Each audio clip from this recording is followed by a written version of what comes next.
Guys, welcome to the first chapter of our Arduino training and workshop program.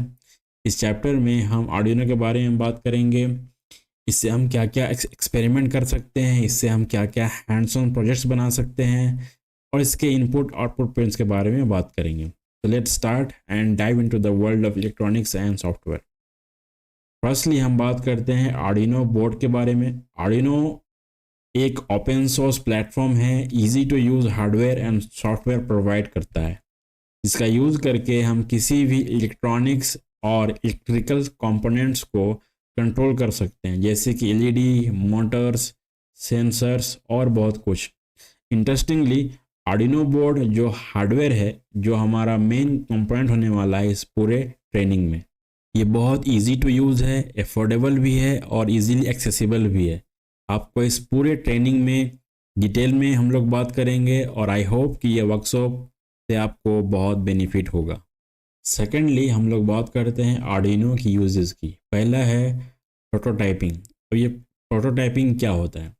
किसी भी बड़े projects को छोटे छोटे प्रॉब्लम्स में डिवाइड करके उसके सर्किट डायग्राम, उसका power usage, module by module build करना और प्रोटोटाइप को टेस्ट करना। जब ये सारे स्टेप्स कंप्लीट हो जाते हैं, उसके बाद ही ये मॉडल प्रोडक्शन में जाता है। दूसरा है रोबोटिक्स। इसका यूज़ रोबोटिक्स में बहुत ज़्यादा होता है, जैसे कि मोटर को कंट्रोल करना हुआ या सर्वो को कंट्रोल करने के लिए, या और भी सेंसर्स का यूज़ करके रोबोट्स को बनाने में हम लोग Arduino यूज़ कर सकते हैं। होम ऑटोमेशन में Arduino का एक्सटेंसिवली यूज़ होता है। आप अपने घर को और घर के सारे अप्लायंसेस को फुली ऑटोमेटिक बना सकते हैं, जैसे कि लाइट्स, फैंस, कैमराज। इन सब को Arduino के साथ कनेक्ट करके आप पूरे घर के डेटा को कलेक्ट कर सकते हैं और उस डेटा के बेसिस पे एक्शन भी कर सकते हैं। वो एक्शन आप रिमोटली भी कर सकते हैं या आप Arduino को इंस्ट्रक्शन दे सकते हैं कि क्या करना है। डेटा लॉगिंग एंड मॉनिटरिंग, जैसा कि हमने देखा कि हम अपने घर के डेटा को कलेक्ट करके रिक्वायर्ड एक्शन ले सकते हैं और मॉनिटर भी कर सकते हैं। अपने डेटा को क्लाउड में सेव भी कर सकते हैं और सेव करके आप कभी भी उसको एक्सेस कर सकते हैं, हिस्ट्री भी देख सकते हैं। तो इस तरह का एप्लीकेशंस के लिए भी, डेटा लॉगिंग करने के लिए और उसको मॉनिटर करने के लिए भी Arduino का एक्सटेंसिवली यूज़ किया जाता है।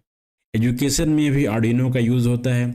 शायद आपको पता हो कि इंडियन गवर्नमेंट स्किल इंडिया और अटल इनोवेशन मिशन के अंडर में अटल लैब्स नाम का एक स्कीम चलाती है, जिसमें एलिजिबल स्कूल और या एलिजिबल कॉलेजेस को अटल लैब्स का सेटअप प्रोवाइड करती है, सो दैट स्टूडेंट्स इस लैब से सीख कर अपने इनोवेटिव आइडियाज़ को रियल वर्ल्ड प्रोजेक्ट्स में कन्वर्ट कर सके। इसी तरह हर इंजीनियरिंग कॉलेज में भी इसका बहुत ज़्यादा यूज़ किया जाता है, यूज़ होता है।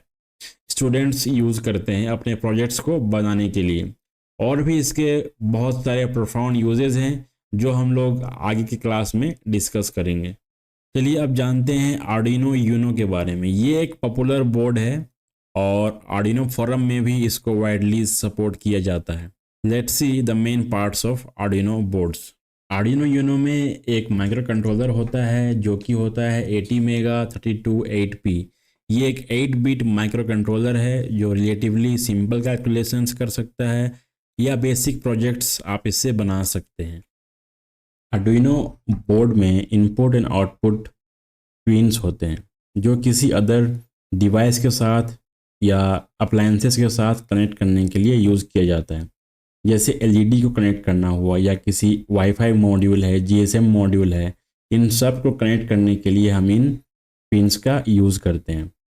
जैसे किसी सेंसर से डेटा रीड करना है तो भी आप इन्हीं पिन्स का यूज़ करेंगे। बेसिकली इंफॉर्मेशन रीड या राइट करने के लिए बहुत यूज़फुल है। हम इस पूरे ट्रेनिंग में इनपुट और आउटपुट करने वाले हैं। ये सारे एक्सटर्नल डिवाइसेस को बोर्ड के साथ कनेक्शन करने के बाद आप इनमें डेटा रीड या राइट कर सकते हैं। Arduino में mainly 3 types of pin available है, डिजिटल एंड एनालॉग पिन। इसमें 14 डिजिटल पिन्स होते हैं और 6 एनालॉग पिन्स होते हैं, और एक स्पेशल टाइप का पिन होता है जिसे हम PWM पिन कहते हैं। ये पिन एनालॉग आउटपुट लेने के काम में आता है। हम आगे के क्लास में डिजिटल एंड एनालॉग कैसे काम करते हैं हम इसमें डिटेल में बात करेंगे। अभी के लिए बस इतना याद रखना है कि ये 3 तरह के पिन होते हैं आर्डिनो में, एक डिजिटल पिन, एक एनालॉग पिन और एक PWM पिन। पावर का सोर्स के लिए, इनपुट या आउटपुट करने के लिए, आर्डिनो को पावर अप करने के लिए हम USB का भी यूज़ कर सकते हैं, या इसमें एक एक्सटर्नल DC पावर का पोर्ट है जिसे हम DC जैक कहते हैं, जिसमें हम 7 to 12 वोल्ट का बैटरी से पावर सप्लाई कर सकते हैं, पावर दे सकते हैं बेसिकली। और अगर पावर लेना हो, यानी अगर पावर लेने के लिए, पावर आउटपुट के लिए, इसमें एक 3.3 वोल्ट का भी ऑप्शन है और 5 वोल्ट का भी ऑप्शन है, जिसका यूज़ बेसिकली अदर डिवाइसेस या सेंसर्स को पावर सप्लाई करने के लिए किया जाता है। और इसमें जो एक USB पोर्ट होता है जिसका यूज़ हम कोड को अपलोड करने के लिए करते हैं, बेसिकली अपने लैपटॉप या कंप्यूटर्स के साथ कनेक्ट करने के लिए करते हैं। आर्डिनो बोर्ड में एक रीसेट बटन होता है, जैसे कि नाम से ही पता चल रहा है रीसेट करना है, यानी कि आर्डिनो बोर्ड को, या अदर वर्ड्स में कहें तो जो इसमें प्रोग्राम है या जो इसमें एक सॉफ्टवेयर लोड किया हुआ है, उस प्रोग्राम को या उस सॉफ्टवेयर को रीस्टार्ट करने में यूज़ किया जाता है। उस रीस्टार्ट करने के लिए बहुत हैंडी होता है। कभी कभी हम लोग का जो आर्डिनो बोर्ड है वो फंस जाता है या किसी वजह से वो स्टार्ट नहीं होता है, तो उससे हमको रीस्टार्ट करना होता है। इसके लिए ये बहुत हैंडी होता है। इसमें एक बिल्ट इन LED होता है जो कि डिजिटल पिन 13 से ऑपरेट होता है, याद रहे पिन नंबर 13 से ऑपरेट होता है। ये बहुत यूज़फुल होता है, स्पेशली कब, जब आपको टेस्ट करना होता है या किसी बोर्ड को, स्पेशली आपको बोर्ड में प्रोग्राम लोड हो रहा है कि नहीं हो रहा है, इस चीज़ को चेक करने के लिए हम पिन 13 का या LED पिन, जो बिल्ट इन LED पिन है, उसका यूज़ करते हैं विदाउट एनी एक्स्ट्रा वायरिंग। तो ये था हमारा आर्डिनो यूनो का ओवरव्यू। इस क्लास में इतना ही, मिलते हैं नेक्स्ट क्लास में। Thank you, thanks for watching.